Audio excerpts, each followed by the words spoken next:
I would not be a private practicing lawyer today, given the times we live in, and be a sole proprietor. I wouldn't be a general partner. I think that's even worse, because now you're not only liable for yourself, but all your partner's actions. At a minimum, I would be a limited liability entity of some sort, be it a corporation or an LLC.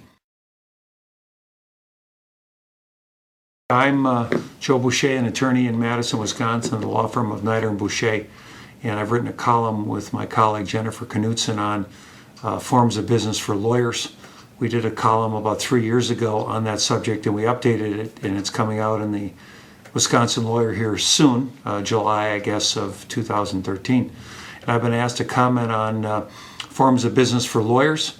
First of all, there, as for any businesses, and as lawyers, you represent people who form businesses. You know there are sole proprietorships, there are partnerships, be it general partnerships, limited partnerships, limited liability partnerships. There are corporations, be it regular corporations and S corporations, and there are LLCs. Back in the day, lawyers couldn't protect, I'm old enough to tell you that lawyers couldn't protect themselves from liability, and we couldn't use limited liability entities until the last 20 years or so. So today, it seems to me that a lawyer is ill-advised to be a sole proprietor. A lawyer, at a minimum, should be a single-member LLC to protect themselves from liability. So I would not be a lawyer today without being a limited liability entity. Now, if you're multiple lawyers, if you're a sole proprietor, you own the firm, and you have several associates working for you, even more reason to have a limited liability entity, because you're liable for their mistakes as well as your own if you're a sole proprietor.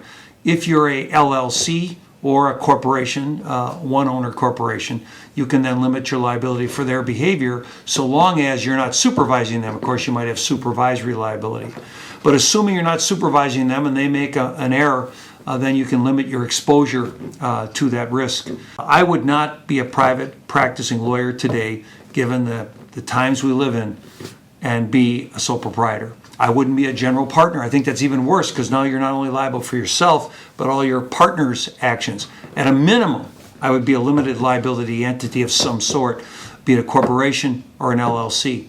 Then the next question is, do you want to save some taxes? And then you look at this play where you become a corporation, elect S status, and can save some money that way. So that would be the advice, frankly, I would give to small business owners, I would give to insurance agents, to medical professionals, to public relations firms, any small companies who are primarily service revenue. You have these choices to make, and you should look into this when you proceed. So my takeaways are, you shouldn't be have unlimited liability in this day and age, and you should secondarily look at your tax situation, see if you can't save yourself some tax dollars. Again, why pay more than you have to?